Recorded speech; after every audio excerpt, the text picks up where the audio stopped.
My longtime filmmaking friend Aswad Isa, his son is here with me. We just watched The Shining. In my series of top 10 essentials, the next episode I have is top 10 essential haunted house films. I'm going to do that with Angus. One of the movies on that list is The Shining, but when I found out that Aswad's son never watched it, I'm like, all right, this is a perfect opportunity for me to watch it with him and get his opinion of it. Kid is just 15. He's an up and coming film buff. He's watched a lot of great films that I didn't watch yet at his age. He's well ahead of the curve. Why don't you introduce yourself to the listening audience? Hi, I'm Oswald Azim, the son of the legend, the famed Oswald Issa. Great producer, director, great reviewer, great everything. He's super good. So you've been crashing with me for a few days, and the first day you crashed, you mentioned a bunch of classic films that you saw and a bunch of classic films on your list of movies that you want to see. And when you brought up The Shining, I'm like, dude, I had to call your dad and say, like, what? This is malpractice. Like, why have you not let your son see this movie yet? Kubrick is my favorite filmmaker of all time. This is one of my favorite films of all time. And it took me actually a while to get into Kubrick. Your dad was the one that got me into him because Kubrick's films are kind of methodical, slow paced, a lot of the classical music. If you're not really into it, you can just like doze off. And I fell asleep several times during the first when I first tried to watch 2001: A Space Odyssey. When I eventually got through it, I then watched it again several times, and it became my favorite film of all time. So I'm a huge Kubrick fan. This is your first time watching this, but is this your first Kubrick film? No, I've watched, I think, 3 to 4 more. And then, my dad tried to put me in front of, Dr. Strangelove. That was the film that got you. Yeah, that was a sleeper. Okay. That would not be that points. You see, that kind of surprised me because Barry Lyndon in 2001. Those were the two toughest ones for me to get through.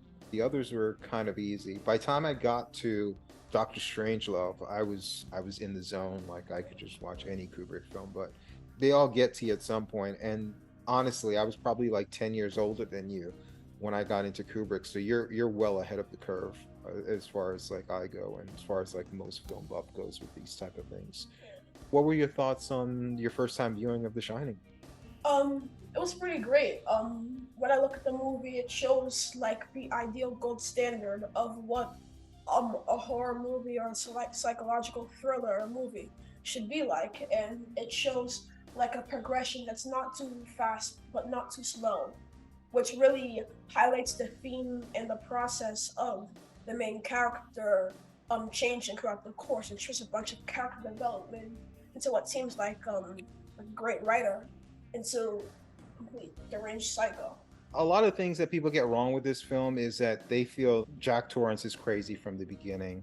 I felt him going crazy at the end was a nice reward because I felt there was a progression to his craziness. The only thing I felt at the beginning was he there was some animosity with him and his wife, but I think that's just a natural thing with a couple that's been around for a while. I didn't really see a lot there as far as like him being crazy. Obviously, Kubrick's a good filmmaker. This is a well plotted out film, so there were seeds of things that you can see that would make him go crazy. The stories about other caretakers going crazy, the fact that he was giving up alcohol, the fact that there was an issue with him and his son early on, the pressure it was for him to finish the book, and him taking it out on her as they went.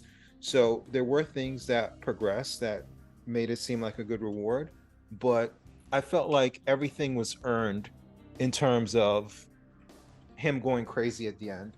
What were your thoughts on that?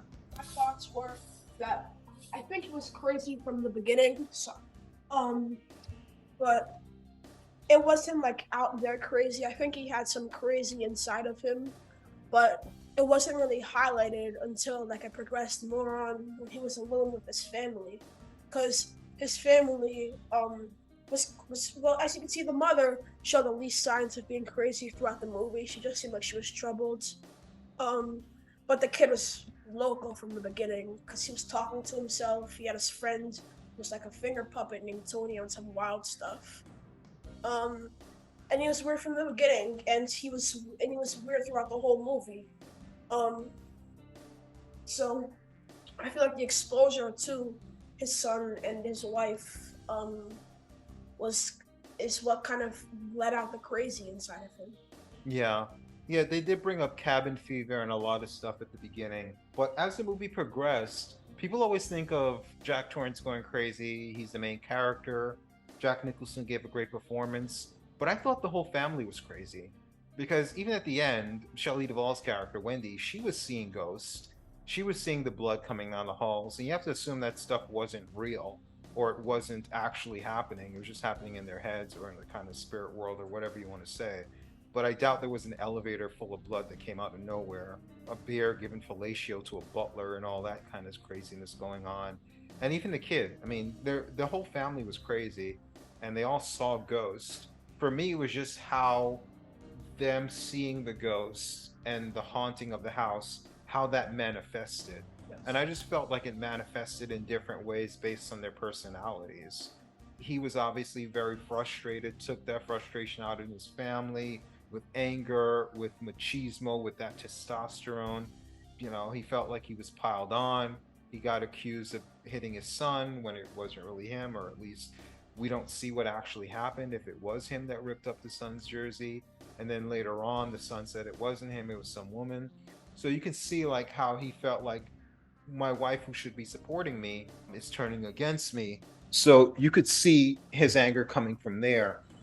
And with Wendy, she was obviously just feeling the pressure of keeping the family together, looking after her son, and that pressure just really got to her. And with the son, like you said, with Tony, all of that stuff kind of came in as well. So I felt they were all crazy in their own ways. What about you? Did you think it was just Jack, or do you think it was the whole family? Well, it could actually, one thing for sure is that we know the kid is crazy, but the rest is all left to the, it's all left to predictions and our guesses and our superstitions, because it could be like the same sort of situation as like American Psycho, where we never know. Maybe the guy did do like all the killings. Maybe the guy was crazy like that. But again, like it could be different because the bar scene also reminded me of that scene from American Psycho, where at the beginning of the movie, he talks to the bartender and says like he was gonna kill him and cut her up and like cut her into pieces and stuff like that. Where the dude also has like a bar scene, which probably inspired the American Psycho scene, where he's talking, but like we're showing that he's just imagining stuff. So it goes to say, maybe the whole thing is just an imagination, like a big sleepwalk, because again, like at the end of the big chase, we see him in the snow with an axe. There's really like when we saw him walking with the kids, maybe they all have the sort of same delusion because we don't know what kind of supernatural forces are in the movie. So it's like a big debate that's up to question. So I don't think any answer will be necessarily correct. It's just from what the watcher gets out of the movie.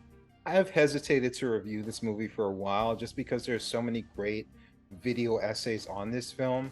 But again, I'm going to do this with Angus because we're looking at haunted house movies, and to me, this is the best haunted house movie. And again, here, my friend's kid, first time watching it, just wanted to get his perspective on it. 15 is a pretty young age to appreciate a film like this. I probably didn't fully appreciate this, and like I said, until I was in my mid to my late 20s when I fully appreciated Kubrick. Well, yeah, I mean, The Shining's great. Obviously, anyone in my age range, anyone above 30, 30 to 40 or 50 or whatever, anyone like above 30, 35 has already known that. But it's interesting to see someone half that age, someone at 15, is into a movie like this. So it just shows that, like, you can, even if you're a younger listener, you can give movies like this a chance because they're pretty good. And it's easy to filter through movies, especially as time passed, I guess is one of the points I was trying to make. So even if you're scared off about watching older movies, again, you're just filtering through the best of what came out in that time frame. And then if you like it, then you can widen your filter and not just look at all the great movies from the 80s, 70s, and 60s. You can look at some of the good ones, or just maybe look at a filmmaker who has a couple of good films you watch, and maybe some obscure ones you watch them and end up giving them a try and things like that. But Kubrick, definitely one of the all-time great filmmakers, my favorite filmmaker. The Shining, definitely my favorite horror film of all time. One thing his dad did get right is when he told me when I told him on his steps to his apartment that The Exorcist, The Omen, The Shining, they're all kind of on the same level. He told me I was crazy. He was right. The Shining's better than those movies. Those movies are great, but The Shining's just better. It's just one of the greatest movies ever made. Definitely worth all the video essays and all the praise it gets online. If you watch it with an open mind, I think most people are going to agree, even if they don't think it's the best. They're going to think it's a great movie. And take my word, Oswald Azim, the son of the great legendary fable. Oh God. Oswald Isa, just take my word for this. If you give movies like The Shining a chance, you will not consider this the Oswald Finley guarantee. If you just test the waters of great movies and great Kubrick classics, you will not be disappointed. It's amazing. Well, I can guarantee you guys are not going to be hearing Aswad Azim on my podcast anymore. Anyone that praises Aswad Isa this much they're no friend of mine. Guys, do not listen to this man. All right, peace out. Thanks for listening. Till next time.